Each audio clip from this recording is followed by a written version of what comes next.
up, my friends? I hope you guys are having a great day today. I know I'm having an excellent day today. It's warm, it's supposed to rain later. It's a beautiful day in the boot. So, today, what are we going to be talking about, guys? We're going to be talking about The Green Knight from 2021, directed by David Lowery. So, David Lowery directed another movie I really like called Ghost Story with Casey Affleck and I think Nomi Rapace or whatever, Rapace. So, they were in that, and there's not a lot of dialogue. It's all just basically storytelling with imagery, score, and body language. Excellent film. I highly recommend it. And so that was, I don't think that ever got a big studio release. This is his first, I guess, major studio release with The Green Knight. And guys, let me just tell you, it's a really good movie. This stars Dev Patel, Alicia Vikander, and Ralph Ineson. He plays the Knight, so he's the voice of the Knight. He has a really deep voice, and he sounds kind of, gravelly and scary. So, I really like this movie. I think it's one of the better fantasy films that I've seen in a long time. A lot, and the thing is, so let me rewind a second. Really good fantasy film. This is based off of the Arthurian story, Sir Gawain and the Green Knight, right?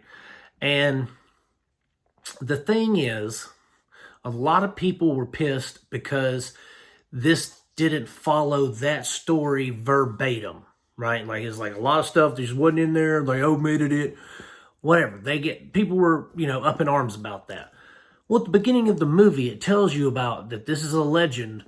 And even though it's similar to King Arthur and his Knights of the Round and all that, it tells you this is not that king and this is not that story at the very beginning.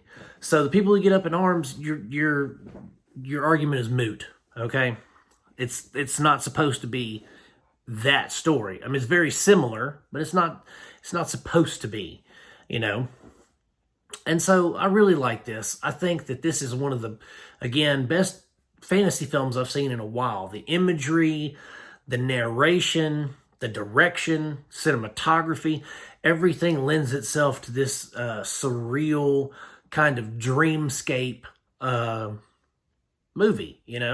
We have Gawain. The knight comes on Christmas. He says, which of your knights will strike me? And if they do strike me, then they will get to, like in a year's time, I get to return that blow. But it's just a game. We're just playing a game. Well, Gawain, he's like, I'll take the challenge. And the thing is, here's my thing, guys. We really see his character right off the bat. We see his character, he starts developing right off the bat. He's new to the high court, I guess we will say. He's new to being in the presence of the king and knights and all that. And so when this knight comes and offers this challenge, the king, he's like, I'd jump over the table right now and fight you if my body would let me, but I can't. He said, do you have any champions? And all the king's knights and all the king's men wouldn't fight the Green Knight ever again.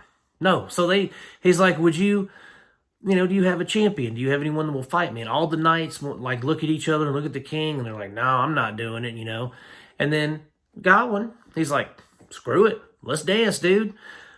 And here's where we see his character. Like I said, the Green Knight lays his axe on the ground. He puts his hands out wide, and all Gawain had to do was just tap him with his sword. Just tap him. He didn't have to do what he does. And when you see the movie, you'll see what I'm saying. He doesn't have to do what he does. And so then for a year, he is fearful for his life that, he is going to have that same blow returned to him. And you see that character development. That character is so, he's a loser, really. He really is a loser. But because he's afraid. He doesn't want to fight the Green Knight. And he goes on his journey, and he meets these different characters and things like that. Like Barry Keoghan's in it, and he's a scavenger, and he's a little scumbag. And Joel Edgerton's in it, and he's kind of like a duke.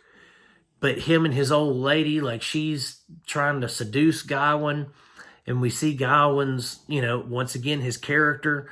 Like, it is a really, really good character study on someone who is, I would say, an everyman. He's not a hero.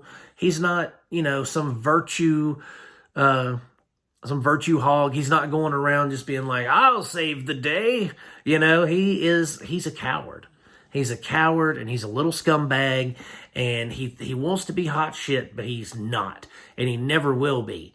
But we see his character develop over this, 2.5 hour, 2 hour runtime, and by the end of the film, we really see him kind of mature. He comes into his own and accepts things and seeks out this Green Knight.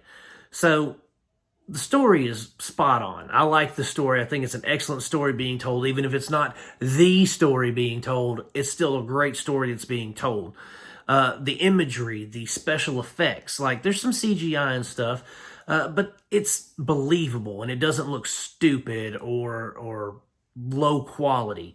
It's very good CGI. It has excellent acting from everyone. Sean Harris, I love that dude. He's one of my favorite actors. I think he's so underrated. And he just kills it in this as the feeble, weak old king that's trying to live vicariously through his nephew. Like, it's really, he does great. Everybody in this film does a phenomenal job with their acting, their delivery of lines, their facial expressions, everything. Alicia Vikander, she's fantastic as a love interest and as the Duke's wife. It's an interesting little subplot there. So, guys, I absolutely adore The Green Knight. I think if you give it a chance, and don't think of it as an Arthurian story, don't think of it as Sir Gawain and the Green Knight, just think of it as almost like a multiverse Sir Gawain. It's a different timeline, alternate universe. Do that if you need to. But it's an excellent movie, guys, and I highly recommend it. If you get a chance to see it, by all means, do it. I watched my physical copy. I had the 4K from A24. So I really, I watched my physical copy. It's worth your time, though, if you want to buy it. I'm sure you can get it on Prime Video, or if you're like me and you love that physical media, try to find it on Amazon or something on the cheap. But anyway, guys, that's it for The Green Knight. I'm going to give The Green Knight 5 stars. It's a perfect score for me, and it hasn't changed since I saw it. Like, I absolutely adore the film. So, again, if you get a chance, check it out. But that's it, guys. I'm going to keep making them as long as you keep watching them. If you like my videos, I forgot about this part, like and subscribe. Click the bell for buttons. I appreciate it so much, guys. And I'm going to keep making them as long as you guys keep watching them. God bless. Peace out. See you next time.